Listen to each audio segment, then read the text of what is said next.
A lone wolf. Well, I've news for you. Formula One is a team sport. It always was. A question for all three of you to start, because this is a one-of-a-kind production, and I want to know a little bit about finding sources of inspiration, because you have research, you have training, you have your scene partners, you're shooting during live F1 events. What would you say is the most unexpected place you found inspiration for your character along the way? That's a good question. Unexpected is hard, but I'll go while you're thinking. Okay, You don't have a lot of time. Bernie Collins is a strategist in real life and in F1, and she's from Ireland. So the minute I met her, I was like, I kind of kept the backstory similar to my education and my backstory, because she was from Ireland and we had a similar like trajectory of, you know, school, all girls convent school. So that was mine, but it's not unexpected, so that's not the best answer. Still meaningful, it counts. Thanks. I'll give you some more time, Javier. Mine was. Thank you so much. Mine was this soccer player, football player. I'm just saying soccer for you guys. Yes. Lamine Yamal. He plays for Barcelona. Oh, cool, guys, yeah. You a Madrid fan or Barcelona fan? Atlético del Madrid. What a shame. Anyway, so, but he's this young kind of guy who's burst on the scene, and I saw a lot of similarities between him and Joshua, and it just kind of hit me. But Absolutely, yeah, that's a good one. That's a good one. Mine, nothing. I inspire in my own skills. You know, I have it all. I embrace. You kind of do. I have it all. I have the looks. I have the brains. I have the money. I have the body. I have the. So I don't need anything. They put me just on the set and I go, and You go, I believe it all. I could picture it. Javier, I have a specific question for you based on something Joseph said about your character and your performance in our notes that I just loved. He said your performance as Ruben is the emotional beating heart, the love and passion for Formula One in this film. How would you define Ruben's love for F1 and maybe why it's so uniquely infectious and such an important beating heart for the film? But it's funny because I don't even drive. So Yeah, I know Brad keeps saying that in every interview, yeah. so I have to really act out of it. Like, our life is in danger. And I go, what am I talking about? I don't even know that a car has 4 wheels. I think it's about the relationship with Brad's character. It's about the love and the respect and the need of really being the other one for the other and giving it all for the team. And it's about the team. It's about being able to sacrifice yourself in order to do something for the group. No? The emphasis on teamwork here made me very, very happy. Kerry, for you, your character is the first female technical director of an F1 team, and that is something that is flat out stated in the movie, but I was wondering about making sure we also felt the importance of that throughout, which I found you to be very successful at. Yeah, I didn't really see it that way because I think I didn't want her to feel that she felt it that way. Mm-hmm. I feel like every technical director feels pressure because there's so many, you have to answer if it doesn't work out. Even if it isn't your decision, you're collectively getting all this information and you make the decision. So I kind of just made her fit in with everyone because if she studied engineering in college, that's usually men. So it was quite similar environment. So I didn't really want to make her.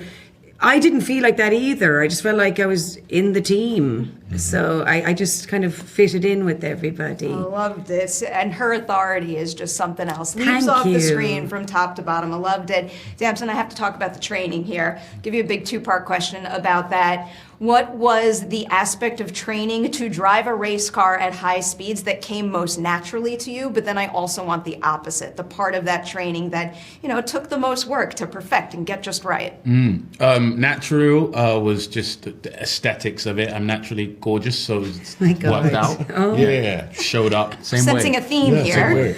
Yeah, but the unnatural thing was really just getting in those cars and the repetition of going around the tracks.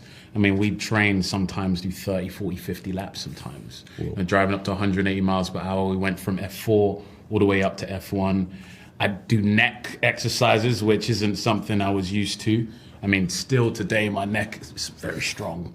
I actually broke a chain while we were filming. Yeah, just broke a chain. But there's so many different aspects to Formula One training that we needed to do in order to walk and talk like the characters. And just being in the garages and being around all the stunt drivers, from Luciano Bacchetta to Craig Dolby, I mean, it was just an amazing experience. Yeah. There's another aspect of that you had mentioned in our press notes that I wanted to ask about, because like you have the training, but then on top of that, you need to be able to act in the car. You just listed a whole multitude of things that you have to keep in your head at once, and it was making me wonder, what is the key for you for, I guess, kind of quieting your mind and not feeling the weight of all the things that you have to be worrying about, but rather just like being in the moment and doing it? Have fun.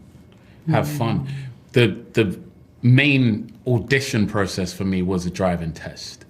And I never forget getting in that F3000 in Bedford. It was a wet day and I'm driving the cars and the cameras are rolling and I totally forgot it was an audition. And I looked at the sky as I was going down the straight and I was like, wow, this is paradise. Kind of like, you know? So Joe and they would have seen that. They would have been like, cast him! Yeah, because you were relaxed. Hold on, So relaxed. You made the audition in the car? Yeah, they made them try it Wow, out. didn't know yeah. that. That's pretty amazing. Yeah. But I guess it was wise, because if you couldn't do it, it would have been a disaster. Right. Exactly. If you Thank God couldn't they did that drive. to me. Yeah, that's the... That would be funny. No, they made me an audition pushing a car. Okay, let's go to first. I think it's really wonderful that Apex are giving second chances to the elderly. It's all right. You're just worried I'm quicker than you. You're making a mistake. Wanted to start with two questions about working with Lewis Hamilton first. Yes. So first I want to focus on his, I guess, unique passion for and approach to F1 racing. How do you think we can feel his unique passion for it kind of running through the veins of this film? You're going to feel Lewis's influence in many ways on this film. First of all, from the very beginning, Lewis said to me, I haven't seen a film that really captures what it feels like to be in the car. You know, how are you going to do this? So that was a challenge he kind of gave me early on. You know, hopefully we accomplished just with the way that we shot the film practically and, you know, developing a whole new camera system and building the cars and having Brad drive the car. But almost just as important, you know, what Lewis did was really talk to us about kind of the more spiritual side of driving and why these guys do what they do. And that sort of insight is invaluable and really informed Sonny Hayes as a character and specifically some, you know, really important scene in the film. A lot of that came through our conversations with Lewis. I might tap into that specific scene in a Yeah. little bit, but first I want to stick with working with him. You know, as a producer with a real future in this industry, what is something unique to him in terms of his understanding of filmmaking and storytelling that you think is going to make him a major asset to this industry going forward? I mean, Lewis, his interests are so broad, his influence goes way beyond motor racing. I mean, he's an icon for so many different reasons. He's interested in music, he's interested in film, he's interested in fashion. He's one of these people that can make a profound difference in so many different ways. So, you know, to be able to be a part of his first film was a real honor, and I'm sure, like you said, I think it's going to be exciting to see kind of what he does from here. Especially with this. It's one Yes. heck of a first feature. It's a good way to kick it off. Very Yeah. impressed. I want to dig into the camera systems now, and I kind of want to compare it to the cockpit camera system that you Yeah. built for Top Gun Maverick. Yeah. Can you isolate the single most challenging part of that camera configuration to crack, and then compare it to the most difficult part of the camera configuration in a race car to crack here? Yeah, with Top Gun, it was just about seeing how many cameras we could fit into that cockpit. I mean, just getting one camera in, the Navy at first said was not going to be possible. We ended up getting 6 into the cockpit for that movie. All in, it was a couple hundred pounds worth of gear, which on an F-18 doesn't affect its performance at all.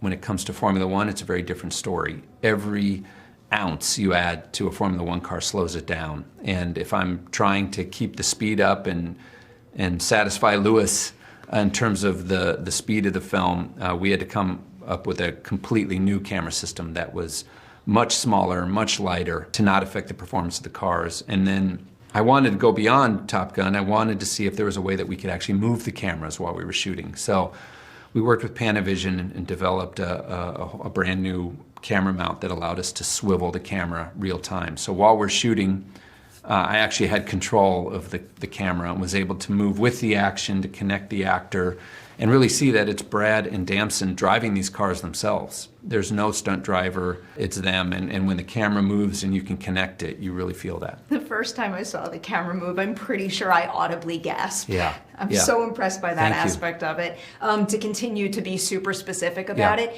is there one particular car maneuver on a track that is most difficult for you to photograph? The accidents, the spin outs, where the things are out of control, those are the trickiest because, again, we're trying to make it feel as real as possible, but we're trying to do it in a safe way. I think I can say that Brad and Damson had a few maybe surprising spins while shooting the movie, and we were able to use that footage and work it in. So it's not all Hollywood magic. Sometimes what you see on the film actually happened. Really something else. So that was leaning into the visuals of it all, especially comparing Top Gun to this. I'm curious about tackling that from the score perspective with Hans, because Yeah. you're reuniting here. Yeah. Can you maybe speak a little to how his score and what is required of it needed to change in terms of giving us such an immersive feeling about being in a fighter jet versus giving us an immersive feeling of thinking that we're actually in the car with them? Well, Hans is one of the greats for a reason. He writes themes. He has a way with melody that, it sticks in your head and you remember it forever. I mean, his concert is a perfect example of that.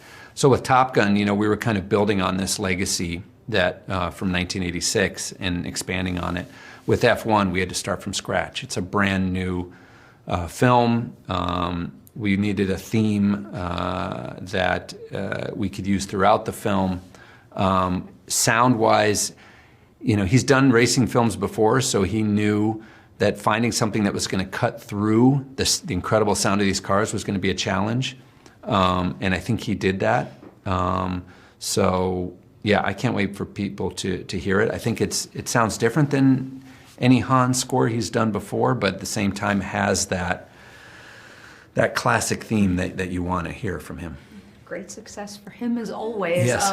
Wanted to end with a quick question about Miami Vice, because with Top Gun Maverick and now with F1, you're kind of revolutionizing how immersive a movie can be. So how do you hope to do the same with that movie, but in a different way? Well, Miami Vice is really special to me. I think while other kids were reading comic books, I was tuning in and watching Crockett and Tubbs. And there's something about that show. It was so revolutionary at the time. It really felt like you were watching a movie on TV. So I'm really excited to dive into that world. And I can't say too much about it yet, but really excited about kind of finding ways to immerse yourself in the world of that show. Bring it on. I'm quite hyped. And in the meantime, I cannot wait to jump back into this world. So I'm going to say huge congratulations. Thank you Something so else. much. Appreciate it. Ever seen a miracle? Not yet. How do you think I'd feel if you die on the track? 3 laps. 3 laps is a lifetime. I have to start by focusing on the fact that you shot at live F1 events, which my brain still can't compute how something like that is possible. Can you tell me who's the first person that came up with that idea, and what was your initial reaction to it? It was Joe Kosinski who came up with the idea, who directed Top Gun Maverick and directs this movie. He said, we're going to make the most authentic racing movie ever. So the first thing we did was we contacted Lewis Hamilton. Joe knew him because he wanted to be an actor in Top Gun. And when Joe explained to him, I need you for 6 months, he said, I got a day job, I can't do that. I got to get in my car. So that started that relationship. And he said, sure, I'd love to jump in and help you. And he's a 7-time world champion, so you got the best of the best helping us. And then we went to Mercedes, who he was driving for at the time, and they built the car and designed the car along with Joe, because Joe was an architect and an engineer also. So we had Lewis, we had a car. We got in Brad Pitt earlier. After Lewis got involved, we got Brad involved. He always wanted to be part of the racing world and loves fast cars and motorcycles and all those kind of wonderful things. And so we had the making of a terrific movie. But what's interesting about this and about the sport, first of all, if you don't know anything about F1, that's great because we take you in their world. There's only 10 teams, 2 drivers to each team, and it's the only sport where your teammate is your competitor because everybody wants to be the number 1 driver. That creates phenomenal tension and drama, and that's what we used. So what we had to do was we had to educate the 10 teams in the sport because they were all afraid, since Mercedes built the car, that they were going to be the bad guys, that they were going to be the ones who were trying to wreck our car, which we had explained to them, it's not what our story's about. Our story's about our 2 drivers and their competition and how to take a last place team and win 1 race. A lot of these teams, what was interesting about what got Joe excited about making this movie is when he watched Drive to Survive, they focused on the last place team. And that's what our story's about. Our last place team was never gotten 1 point in a race. And you get a point by being 10th. So they were never 10th out of 20 cars. So it creates great drama, but that's not what this is about. It's the emotional ride that we give you, that these characters go on, that you drive with them, you take with them. We've done previews, blind previews, where we bring in an audience. They know nothing about what the movie's going to be.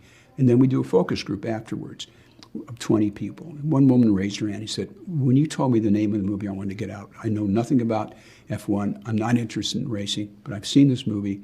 I loved it. I rated it excellent. I want to tell my friends to go see it. Then we asked them, how many of you people were involved or knew about F1 before coming in the theater? 1 hand went up. We said, how many are interested in F1 now? Every hand went up. So we take you in this world, we make you a part of this world, and we take you on this journey of somebody who wants to be redeemed, and about the teamwork it takes and how he pulls the team together. Everybody wants these things in their lives.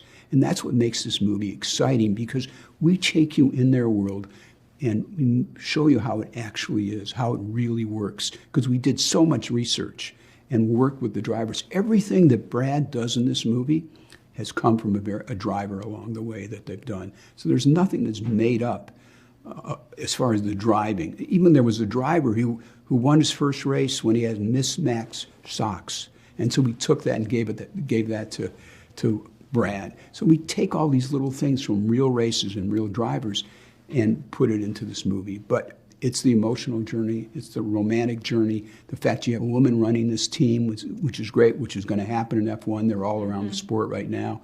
And the fact that you have Damson, which is kind of, Lewis was one of the first African-American drivers to drive in the sport and became the 7-time world champion. It's just all these things that we've drawn from their world and made an emotional story around it. The level of detail and depth in those respects is really, really powerful. Leaning into days where you were filming at active F1 events, can you kind of walk us through, I guess, some of the differences when it comes to scheduling and flow of production when you have to film at a live sporting event versus in a more controlled environment? It's very, very difficult. And the fact that we put Brad and Damson on the tracks in front of 140,000 people, they had no idea they were in the car. And it's more difficult when you're watching, and they have 100 million people on television watching our guys going around the track. They had no idea they were in the car.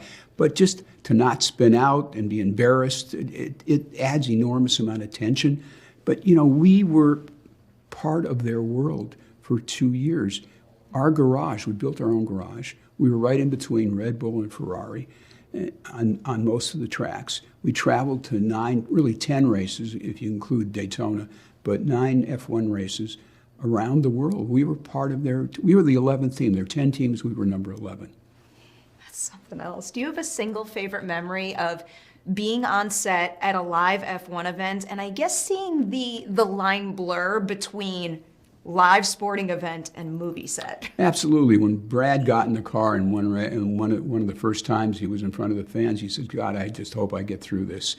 Because in front of all those people, to be able to drive those cars at 180 miles an hour and breaking down to 50, and you're taking 5 Gs in your neck, our actors had to, besides being in the car, they had to train every day to keep their body in tune to get in those cars. You see some of the training in the movie, and you see what the kind of expertise that goes into how they funnel their physical well-being into getting in these monster machines. The training is something else, and like just what it does to the body is something truly I didn't fully understand until I saw this movie and then looked into it more. I wanted to make sure to squeeze in this question based on something that Hans Zimmer said about you in our press notes that I love. He said, every project you make is impossible, but the word no doesn't reach your ear. You just make it work. That left me wondering, what is the closest you've ever come to accepting a no, and how did you overcome that challenge and make it happen as you always do? Well, you get no's for safety sometimes, and we got no for, we wanted to increase our speed at this movie, and we got a no from the insurance company. He said, no, this is what you can do. So what we did is we researched it. We got some of the real drivers to talk to the insurance company to say, look, when you go into these corners, if you're going too slow, it's very dangerous. It's not like a street car. The faster you go, the more dangerous it is. The opposite here. The faster you go, there's more downforce, which means you can corner much easier. And that's how we got the yes. Such a fascinating fact there. Yeah. Oh. Something else, I'm going to say huge congratulations on F1, and I will repeat it again. I cannot believe how immersive this movie is.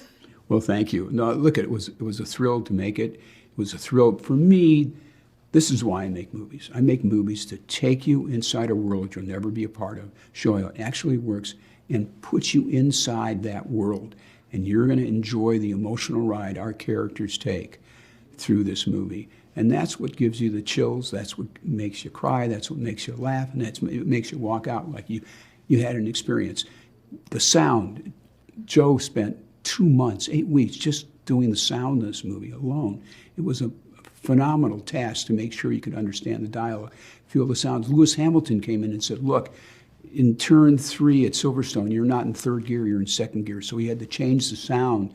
He said on turn 5, you can't pass. If you pass, there's an accident. We used that. We created an accident on turn 5. So we try to make all these stories that we heard from drivers and took the history of F1, the drivers, the shenanigans they pulled, and had our Brad do the same things. So successful. Yeah. I'm so impressed.